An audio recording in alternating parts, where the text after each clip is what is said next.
감당할 터인데, 하나님, 우리가 가정에서나 일상에서나 직장에서나 또 하나님의 살아계심이 보이지 않는 막막한 상황 속에서 이렇게 주의 전에 나아가는 것처럼 주님의 나라를 살게 해 주님 도와주시고, 우리의 심령 가운데 주님께서 흔들어 깨우고자 하시는 부분이 있어서 오늘도 주님 말씀하고자 저희들 불러주신 줄 믿사오니, 하나님, 우리 가운데 말씀하여 주시고 영원히 망하지도 아니하시고 멸할 수도 없으신 주님의 나라와 주님의 진리의 권세 앞에 우리가 온전히 권세를 받은 자녀답게 서게 하여 주시고, 특별히 이 아침에 주님의 직분 받은 귀하신 성도님들 나와 계시오니 주님 기름 부어주시고, 우리가 교회와 또한 아름다운 순들과 주님의 나라를 어떻게 맛보고 누리고 함께 경험해 나갈 수 있는지 한몸된 비밀과 주님께서 당부하고자 하시는 말씀 우리 가운데 부어주시옵소서. 주님을 찬양합니다. 감사를 드리며 온전히 영광 받으실 거룩하신 예수님의 이름으로 기도드립니다.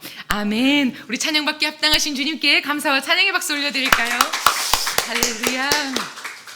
주의 전에 나오신 여러분 진심으로 환영합니다. 어제까지 골로새서 말씀이 마무리되고 오늘부터 예레미야 말씀이 새롭게 시작됐는데요. 주님께서 새롭게 부어주실 말씀을 기대하며 은혜를 소망하며 나아가기 원합니다. 오늘 주실 하나님의 말씀 함께 보실게요. 예레미야 1장 1절에서 10절까지의 말씀입니다. 예레미야 1장 1절에서 10절까지 말씀을 저와 여러분이 함께 교독하고 마지막 절을 함께 읽도록 하시겠습니다. 베냐민 땅 아나돗의 제사장들 중 힐기야의 아들 예레미야의 말이라. 아몬의 아들 유다 왕 요시아가 다스린 지 13년에 여호와의 말씀이 예레미야에게 임하였고, 요시아의 아들 유다의 왕 여호야김 시대부터 요시아의 아들 유다의 왕 시드기야의 11년 말까지 곧 5월에 예루살렘이 사로잡혀 가기까지 임하니라. 여호와의 말씀이 내게 임하니라. 이르시되 내가 너를 모태에 짓기 전에 너를 알았고, 내가 배에서 나오기 전에 너를 성별하였고, 너를 여러 나라의 선지자로 세웠노라 하시기로, 내가 이르되 슬프도소이다. 주 여호와여 보소서. 나는 아이라 말할 줄을 알지 못하나이다 하니, 여호와께서 내게 이르시되 너는 아이라 말하지 말고 내가 너를 누구에게 보내든지 너는 가며 내가 내게 무엇을 명령하든지 너는 말할지니라. 너는 그들 때문에 두려워하지 말라. 내가 너와 함께하여 너를 구원하리라. 나 여호와의 말이니라 하시고, 여호와께서 그의 손을 내밀어 내 입에 대시며 여호와께서 내게 이르시되 보라 내가 내 말을 내 입에 두었노라. 함께 읽겠습니다. 보라 내가 오늘 너를 여러 나라와 여러 왕국 위에 세워 내가 그것들을 뽑고 파괴하며 파멸하고 넘어뜨리며 건설하고 심게 하였느니라 하시니라. 아멘. 오늘 소명이라는 제목으로 라준성 목사님께서 말씀 선포해 주시겠습니다.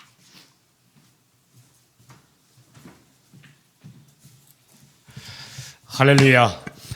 제가 여러분을 축복할 때 아멘 하시면 복이 임할 줄로 믿습니다. 여러분 행복하십시오. 성령 충만하십시오. 아멘. 오늘 1절 말씀 함께 읽겠습니다. 1절 함께 시작. 베냐민 땅 아나돗의 제사장들 중 힐기야의 아들 예레미야의 말이니라. 예레미야라는 사람의 이름이 나옵니다. 그가 살던 곳은 베냐민 땅이다. 베냐민 땅 아나돗이다 라고 말합니다. 베냐민 지파가 살고 있는 아나돗이라는 곳이 그가 살고 있는 지역이다. 이 지역은 예루살렘과 비교해 보면 지역적으로, 정치적으로, 종교적으로 조금 소외된 땅입니다. 그 당시의 중심지는 예루살렘입니다. 신앙의 중심지, 정치 일본과 예루살렘. 그런데 그것과는 좀 비교할 때 작은 지파가 살고 있는 베냐민 지파의 땅, 그리고 아나돗이라는 곳에 예레미야가 있었다라는 겁니다. 그리고 제사장들 중 힐기야의 아들이다. 예레미야의 부모님은 제사장이었고 그도 30세가 되면 자동적으로 제사장 직분을 감당할 사람이다라는 겁니다. 2절 우리 함께 읽겠습니다. 2절 시작. 아몬의 아들 유다 왕 요시아가 다스린 지 13년에 여호와의 말씀이 예레미야에게 임하였고, 정치적 중심지, 신앙의 중심지, 누가 보더라도 지역적 중심지인 예루살렘에 살진 않았지만 주목받지 않는 땅, 이 아나돗, 그곳은 레위 지파에게 주어진 땅이죠. 여러 곳에 레위 지파에게 주어진 땅인데 그곳에 살고 있던 예레미야에게 특별한 사건이 일어났다. 그것은 그를 특별하게 만든 것은 무엇인가? 2절 중간에는 여호와의 말씀입니다. 여호와의 말씀. 여호와의 말씀. 사랑하는 여러분, 어디 있는가가 중요하지 않습니다. 어느 지파 출신인가가 중요하지 않습니다. 그리고 그의 직업이 무엇인가 중요하지 않습니다. 하나님의 백성을 특별하게 만드는 것, 살게끔 하고 열정을 가지게 하고 그리고 달려가게 만드는 그것은 여호와의 말씀, 여호와의 말씀이 그에게 임했다라는 거예요. 에스겔서를 읽어보면 에스겔이 그 바벨론 땅의 포로지에 잡혀갔을 때 그에게 하나님의 말씀이 임함으로 말미암아 그의 인생에 새로운 시작이 일어나게 되는 거죠. 우리는 다 하나님의 자녀로 부름받았습니다. 그것은 일반적인 소명입니다. 제너럴한 일반적인 소명. 하나님의 백성이라면, 예수님의 제자라면 다 하나님의 아들, 딸로, 그리고 예수님의 제자로 크리스찬들은 다 부르심을 받았어요. 일반적인 소명이. 그런데 그들 가운데 특별한 소명, 스페셜한 소명이 임할 때가 있어요. 제가 어제 전화를 한 통 받았는데 호주 시드니 있을 때 함께 사역하던 목사님이세요. 이분은 장애우 되시는 분들을 이렇게 잘 섬기는 분이에요. 미랄재단에 소속되어 있는 분이고 특별히 이분은 특별히 그분들 가운데 북한 땅, 북녘 땅에 있는 장애우들을 섬기는 분이에요. 그러니까 호주 시민권을 가지고 있으니까 여러 차례 가죠. 근데 이분을 만나면 이분이 저를 만나자고 할 때는 다 특별한 이야기였어요. 그건 전부 다 북한 땅에 있는 장애우들을 위한 이야기예요. 갔다 오시면 사진을 보여줍니다. 만난 이야기를 합니다. 어제도 전화를 걸었는데 또 새로운 생각으로 그 핵심 부에는 북한 땅에 있는 장애우들이 있는 거예요. 전화통을 간단히 하는데도 역시 그 얘기였습니다. 그게 그분의 소명이에요. 그분은 크리스찬입니다. 그분은 목회자입니다. 그건 일반적인 소명, 목회자도 특별한 소명 중에 있지만 그 가운데 많은 목회자들 가운데 특별히 장애우들을 사랑하고 그리고 사랑부를 담당하고 그리고 북한 땅에 있는 장애우들을 이렇게 늘 가슴에 안고 살아가는 그게 그분의 소명입니다.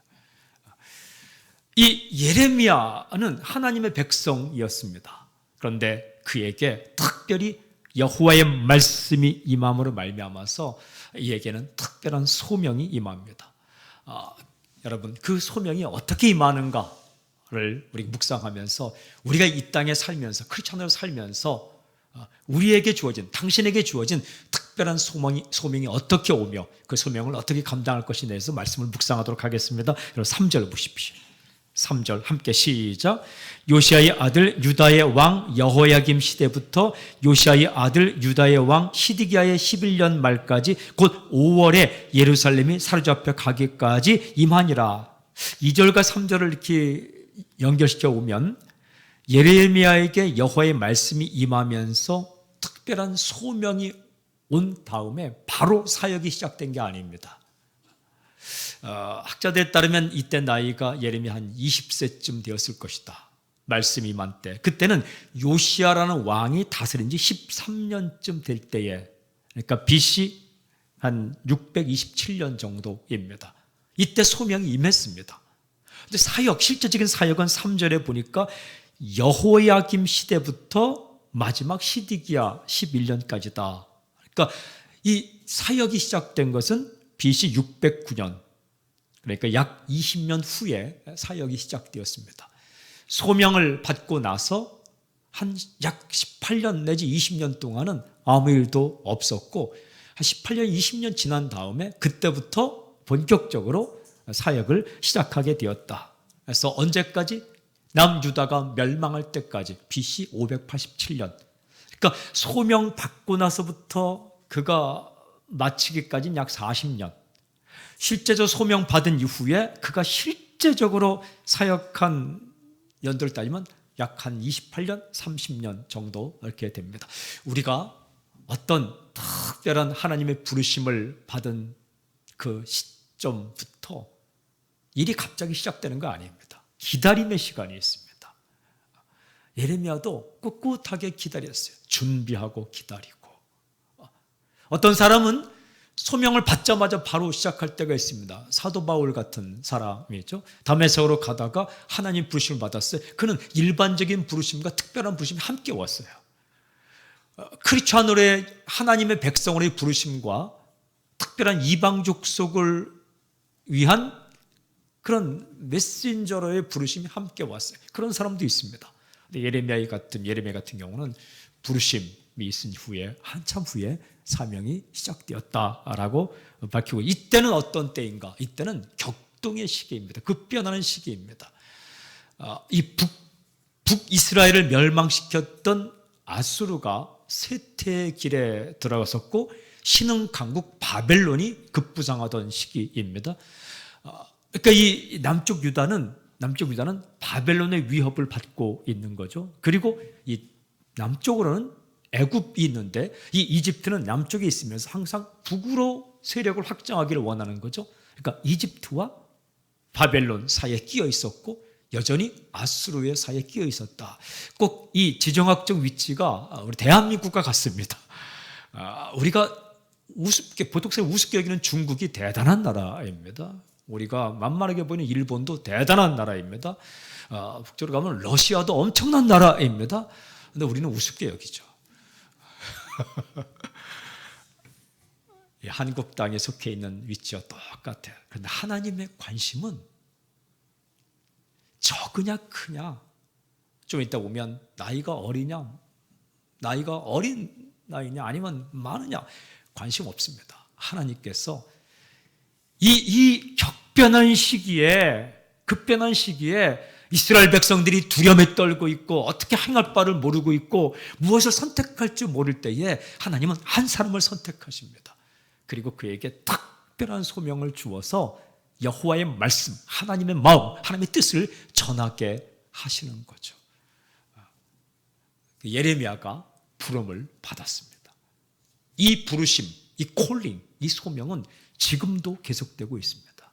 하나님은 각 시대마다 한 사람을 부르셔서 일반적인 부르심, 하나님 백성의 부르심, 하나님의 이 아들, 딸로의 부르심을 넘어서 특별한 부르심, 그에게 어떤 소명을 주어서 사역하게 하시고 일하게 하시죠. 사랑하는 여러분 가운데 예전에 그 부르심을 받았는데 예레미야가 부르심 받고 사역하기까지의 인터벌이 중간이 있는 것처럼 한참을 지금 머뭇거리고 있는 사람 있습니까? 저는 오늘이 그 시작점이 되길 주님을 선포합니다. 예레미야에게 소명이 임했어요. 어떤 형태로 임하는가? 말씀의 형태로 임합니다. 말씀, 하나님의 말씀이 임하는 거예요. 말씀이 어떻게 임하는가? 여러분 4절 보십시오. 4절 함께 읽겠습니다. 4절 시작. 여호와의 말씀이 내게 임하니라 이르시되. 여호와의 말씀 동그라미 치십시오. 하나님의 소명은 말씀의 형태로 임한다, 메시지 형태로 임한다라는 거예요. 여러 가지 방법이 있습니다. 첫째는 성경을 읽을 때에 그 성경 말씀이 내게 들어올 수 있습니다. 설교 말씀을 들을 때 설교가 하나님 메시지로 내올 때 있습니다. 선교사님들이나 사역자들이 간증을 들을 때에 그 간증이 내게 여호와의 말씀의 형태로 소명으로 올 수가 있습니다.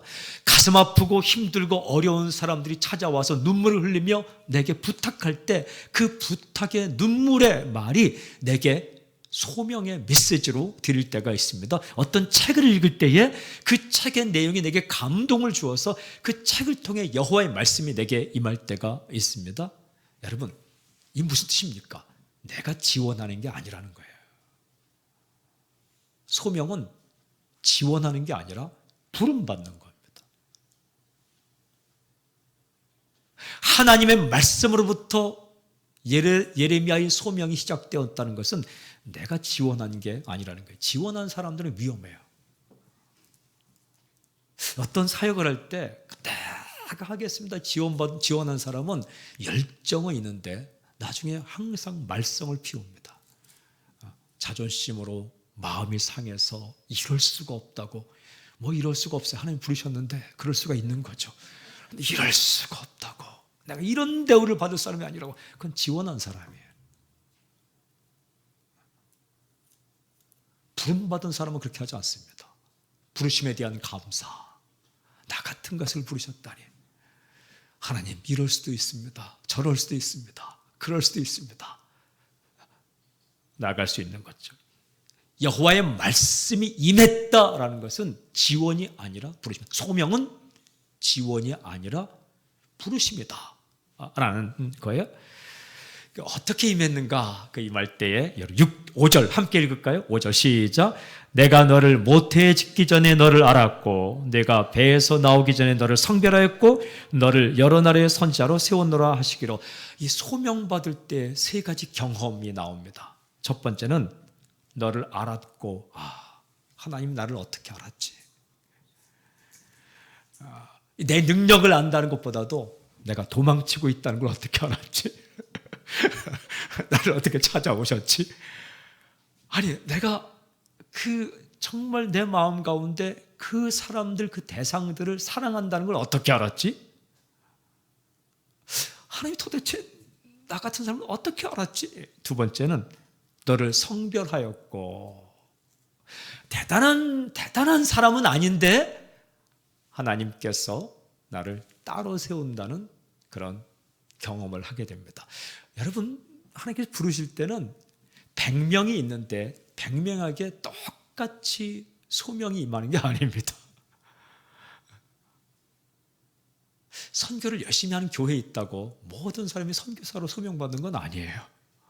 물론 보내는 선교사로 소명받는 거라고 하면 이제 그렇게 할 수 있겠지만 그래도 가는 선교사로 소명받을 때는 따로 세운다라는 성별한다라는 이게 보면은 어떤 사람을 이렇게 구별해서 따로 세운다라는 생각이 들 때가 참 많아요. 똑같이 말씀 읽고 똑같이 설교 듣고 똑같이 사역하고 똑같이 밥 먹고 공부하고 하는데 똑같은 공부를 하는데도 특별히 구별해서 그 사람을 그 분야에 이 성별한다라는 느낌이 들 때가 있습니다. 여러분 세 번째는 세움받았다. 세운다. 너를 여러 나라의 선지자로 세웠노라. 세웠노라. 이 허허벌판에 나무를 심듯이 하나님께서 그냥 그 사람을 탁 심어놓는. 하나님 왜 나를 여기다 심어놓아 하셨지? 이렇게. 근데 그 심어놓은 땅이 허벌판, 바람 부는 벌판으로 느껴질 때가 있는 거예요. 숲속에 가서 심겨지면 참 감사한데 아무것도 황량한 벌판에 자기 혼자 뚝 떨어져서 탁 이렇게 세움받은 느낌이 들 때가 있어요.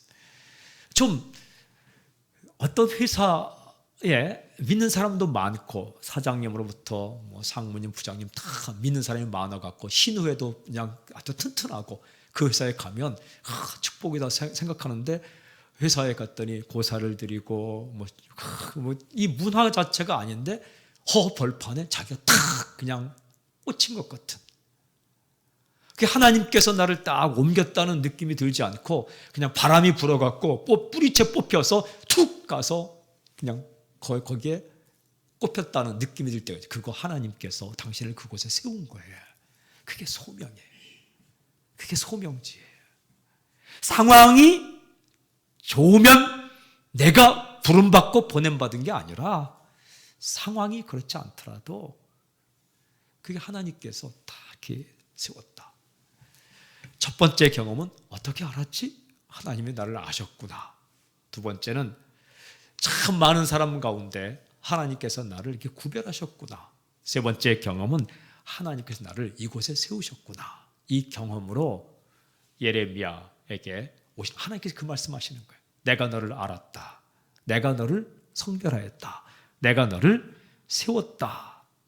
이때에 어떤 마음이 들면 대단한 그게 아니라 진짜 소명받은 사람은 부족함을 느끼게 돼요. 여러분 6절 보세요.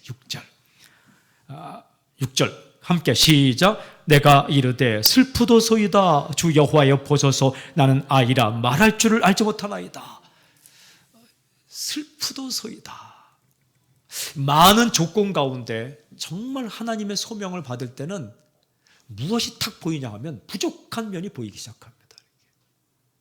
하나님 자신이 있습니다. 내가 이 분야는 다른 사람보다 더 잘할 수 있습니다. 이런 마음으로 오는 게 아니라 정말 거대하고 위대하고 감당할 수 없는 하나님, 그 하나님의 부름을 딱 받을 때는 내가 작아지는 느낌을 갖게 됩니다. 그리고 부족한 면이 보이게 돼요. 다른 거 다 괜찮아도 예레미야에게는 나이가 문제가 되었어요. 적어도 30세 이상은, 30세는 돼야 제사장 직분을 감당하는데 그 당시 30세가 안 된 거죠. 약 20세 초반이라고 학자들은 얘기하는데 아직 나이가 안 됐습니다. 나는 말을 할 줄 모릅니다. 나는 선지자들을 볼 때 모세나 예레미야나 이 사람들이 말을 할 줄 모른다. 그런데 이 사람들이 얼마나 많은 말을 했는지 몰라요. 여러분, 모세가 한 말이 제일 많습니다.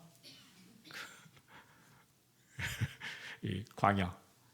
그 다음에 예레미야가 얼마나 많은 말을 했는지 그는 얻어맞으면서도 말을 합니다. 그러니까 이 민족이 망해갈 때에 잡혀가면서도 말을 합니다. 그런데 자기에게 볼 때는 그 능력이 약해 보이는 거예요. 참 이게 이중성이 있는 거예요. 말을 하면서도 말을 못하는 사람입니다. 열정을 가지고면서도 나는 부족합니다. 나는 게으릅니다. 이게 하나님의 부르심 앞에서의 정상적인 그런 태도예요. 지식이 많으면서도 지식이 너무 짧습니다. 기도를 열심히 하면서도 나는 기도를 제대로 할 줄 모르는 사람입니다. 이런 양쪽의 마음이 있어요. 그거 아십니까? 어떤 대상을 열심히 사랑하는 사람은 하나님, 내가 그 대상에 대한 사랑이 너무 부족합니다. 이런 마음을 느껴요. 한 번도 사랑해보지 못한 사람은 사랑의 부족함을 못 느껴요. 여러분, 자식을 열심히 사랑한 부모가 자식에게 어떻게 고백합니까? 미안하다. 내가 더 많이 사랑해야 되는데, 더 많이 베풀어야 되는데 내가 능력이 부족해서 미안하다. 그렇죠. 그렇게 베풀었으면서도 부족하다. 그게 사랑해 본 사람의 마음이에요. 여러분, 하나님 앞에 서본 사람의 마음은 부족하다, 부족하다 이걸 느끼는 거죠. 근데 하나님께서는 그때 어떻게 말씀하냐? 7절 보세요. 여호와께서 내게 이르시되 너는 아이라 말하지 말고 내가 너를 누구에게 보내든지 너는 가며 내가 너에게 무엇을 명령하든지 너는 말할지어다. 능력이 중요한 게 아니라 태도가 중요하다라는 거예요. 능력이 중요한 것이 아니라 순종함이 중요하다. 7절은 어떤 말입니까? 네가 하는 것이 아니라 내가 하는 것이다 라는 거예요. 너는 아이라고 말하지 말라. 무슨 뜻입니까? 너의 형편과 너의 능력과 너의 조건과 너의 상황을 보지 말라. 내가 너에게 말할 것을 주겠다. 여러분, 하나님은 부르신 사람에게 반드시 그 일을 감당할 수 있는 힘도 주십니다. 언제 그 하나님의 역사가 일어나는가? 순종하고 첫걸음을 내디딜 때 나타나는 거예요. 그러니까 여기 보니까 누구에게 보내준지 너는 가라. 대상이 누군가 중요하지 않다. 무엇을 명령하더니 너는 말할지어다. 내용이 중요하지 않다. 내가 하는 것이 아니라 내가 하는 것이다. 너의 능력이 아니라 나의 능력이다. 내게 원하는 것은 능력이 아니라 태도이다. 어떤 태도? 순종의 태도. 여러분, 이상한 사람이 부르면 따라가면 안 됩니다. 하나님께서 부르시면 따라가야 삽니다. 그게 콜링, 소명이에요. 이상한 사람이 부르면 예 하고 넙죽 따라가는 거예요. 그게 여러분 시험입니다. 그게 타락이에요. 그러나 하나님께서 부르시면 어떤 대상으로 부르든 어떤 내용으로 부르든 예 하고 따라가는 것. 그러니까 부르심을 완성하는 것은 순종입니다. 그리고 8절 이렇게 말씀하세요. 8절 너는 그들 때문에 두려워하지 말라. 내가 너와 함께하여 너를 구원하리라. 나 여호와의 말이니라. 항상 소명받으면 첫 번째는 나는 부족하다라는 이 마음이 들고, 두 번째는 두려운 마음이 듭니다. 두려움. 내가 이걸 어떻게 감당하지? 내가 어떻게 감당하지? 세상에 만만한 소명은 하나도 없다. 이게 쉽게 보이는 대상이었는데 어느 순간 두렵게 느껴질 때가 있습니다. 내게는 정말 식은 죽 먹기처럼 쉽게 보이는 일이었는데도 깊이 들어가다 보면 그 일이 참 어렵게 느껴질 때가 있어요.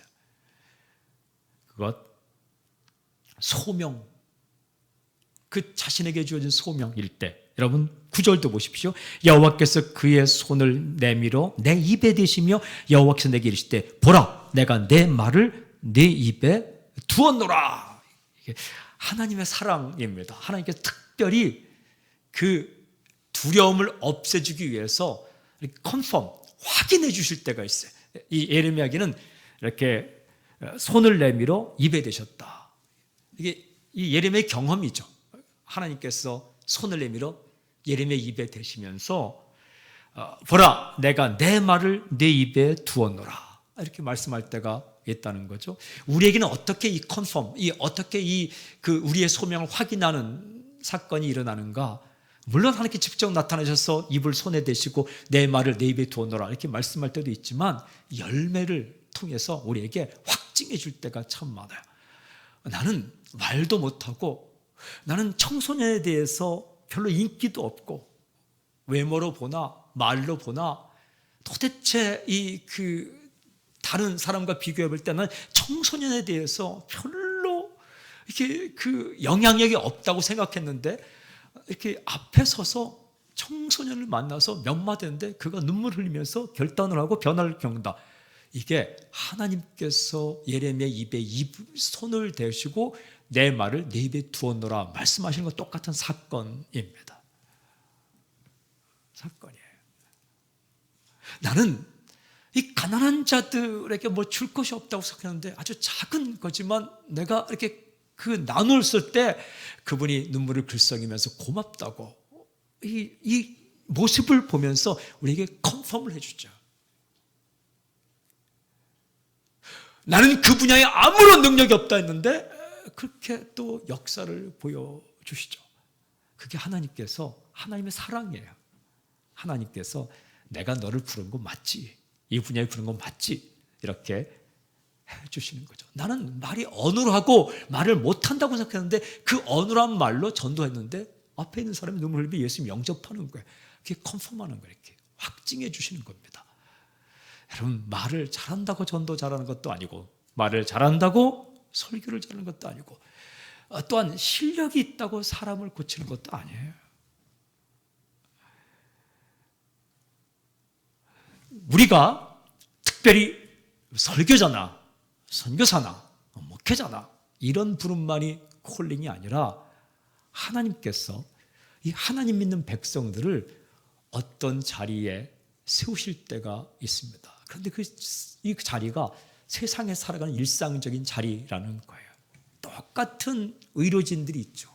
그러나 그냥 몸만 고치는 의료진이 있는가 하면 그 의술을 가지고 사람들을 일으키고 살리고, 또한 그 분야에서 특별히 사람들을 정말 복음으로 그리고 생명을 이끄는 사람들이 있겠죠.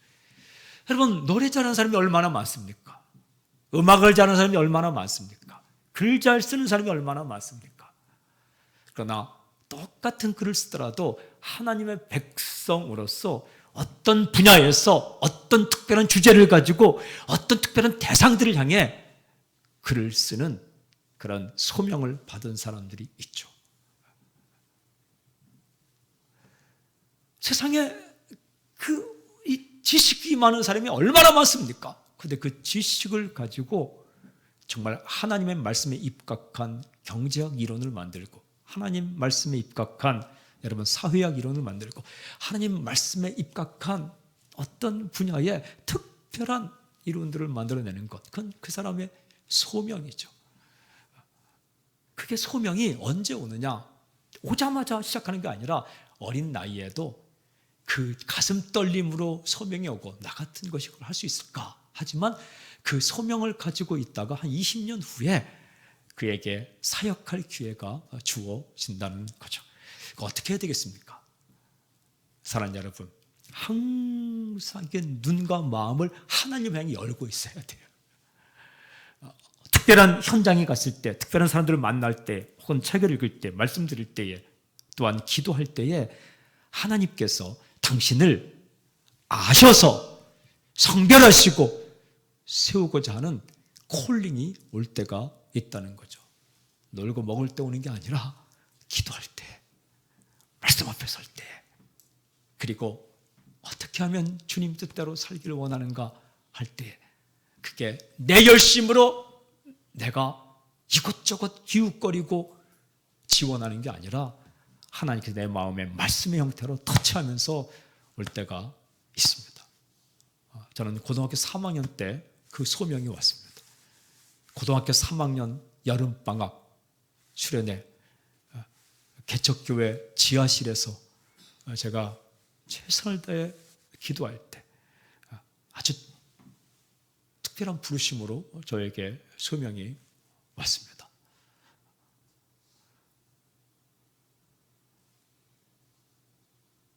그거 있으면 사는 거예요.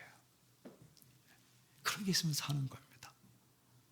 근데 그게 부르심의 현장 속에서 온다는 거죠. 우리는 이렇게 생각해요. 나 그런 소명이 오면 어떡하지? 그걸 떠나야 되고 다 접어야 되고. 안 그렇습니다. 그렇지 않습니다. 소명을 받았다고 해서 변화된 거 그렇게 많지 않습니다. 그냥 그곳을 떠나야 되고. 안 떠나도 됩니다. 어떤 변화가 있는가? 늘 그냥 매너리즘에 빠져서 아무런 흥분 없이 그 자리에 있었는데 그 자리가 나에게 특별한 자리로 바뀌는 놀라운 역사가, 그게 소명이에요. 그냥 돈 벌고 밥 먹고 사는 것, 그것이 인생의 목적이었는데 그게 아니라 똑같이 돈 벌고 똑같이 밥 먹고 사는데 여러분들이 만나고 있는 대상들이 새롭게 보이는 그때가 소명의 순간이에요. 하나님께서 어떤 사람을 부르실 때마다 다 자리를 바꾼다. 정신 사나워 살지 못해요. 하나님 그렇게 하지 않습니다. 늘 그냥 그저 그렇게 하던 일인데 주님께서 여호와의 말씀이 임하면서 그 자리가 세움받은 자리구나. 이 자리가 보냄받은 자리구나. 하나님께서 나를 부르셔 이곳 세웠구나. 이게 깨달아지는 딱 그 타이밍이 있어요. 그때가 소명의 순간입니다. 여러분, 예레미야는 베냐민 땅 아나돗에 20년 동안 살았습니다. 눈 감고도 다니는 곳입니다. 이스라엘 백성들 그냥 말 통하는 것입니다. 예레미야가 소명받고 나서 무슨 영어를 배웠습니까? 헬라어를 배웠습니까? 그냥 이스라엘 말 쓰는 겁니다. 예레미야가 소명받은 이후에 무슨 다른 말로 예언합니까? 아닙니다. 그냥 자기 나라 말로 예언하는 겁니다. 그런데 똑같은 입술과 똑같은 말로 하지만 동일한 사람들을 만나지만 그의 입의 말이 달라지는 거예요. 그리고 마음이 달라지는 거예요. 태도가 달라지는 겁니다. 우리의 소명의 핵심이 무엇이냐? 우리 10절 마지막 절 읽어보세요. 보라, 내가 오늘 너를 여러 나라와 여러 왕국 위에 세워 네가 그것들을 뽑고 파괴하며 파멸하고 넘어뜨리며 건설하고 심게 하였느니라 하시니라. 6가지 뽑고 파괴하고 파멸하고 넘어뜨리고 건설하고 심는다. 이게 뭡니까? 고친다라는 거예요. 수술 장면을 생각하면 됩니다. 수술하려면 어떻게 합니까? 종기나 상한 부분을 도려내죠. 그리고 다시 그것을 싸매죠. 그러니까 이게 대수술을 감행한다는 거예요. 이걸 받는 입장에서 회개하는 것이고 하나님의 입장은 대수술을 감행하는 거예요. 이 목적이 뭡니까? 살리는 것입니다. 모든 소명의 핵심은 더러운 것들, 잘못된 것들을 다 치료하고 그 다음에 새 생명을 불어넣는 것입니다. 가죠. 여러분, 당신을 어떤 분야의 소명자로 세우실 때 그 부르심에 순종하시고, 그리고 당신을 통해서 누군가가 고침받고 살아나는 놀라운 역사의 길 주님을 선포합니다. 기도하겠습니다. 하나님 아버지, 오늘 이 말씀에 기록된 예레미야의 소명 사건이 우리 사람 살리는 교회 성도들 한 명 한 명 가운데 다 임할 수 있도록 인도하여 주시옵소서. 그리고 오늘 이 영상으로 예배드리는 모든 사람들 가운데도 하나님, 이 특별한 예레미야 소명 사건이 직장의 현장에서, 가정의 현장에서, 살아가는 그 현장에서 일어날 수 있도록 인도해 주시옵소서. 두려움과 떨림으로, 부족함에 대한 자각으로, 그러나 하나님의 부르심에는 흥분과 기대감으로 우리가 주의 부르심에 순종하게 하여 주시옵시고, 그때에 우리 인생 가운데 생명의 열매, 누군가 살아나는 역사가 일어나게 해 주시옵소서. 하나님, 소명을 받고 현장에서 소명을 받고 인생길을 걸어가는 많은 사람들 낭망치 않게 하시고 피곤치 않게 하여 주시고 다시 한번 힘을 얻고 달려가는 놀라운 역사가 있게 하여 주시옵소서. 하나님께서 하심을 믿고 하나님께서 행하심을 믿고 하나님께서 반드시 이룰 걸 믿고 믿음으로 달려가는 오늘 하루가 되게 해 주시옵소서. 예수님의 이름을 기도하오며 지금 이 시간 우리 주 예수 그리스도의 은혜와 하나님의 사랑과 성령님의 교통하심과 역사하심이 이 자리에 있는 사랑하는 하나님의 아들, 딸들 위해 함께 예배에 동참하는 모든 사람들 위해 지금부터 영원토록 함께 하기를 간절히 축원하옵나이다. 아멘.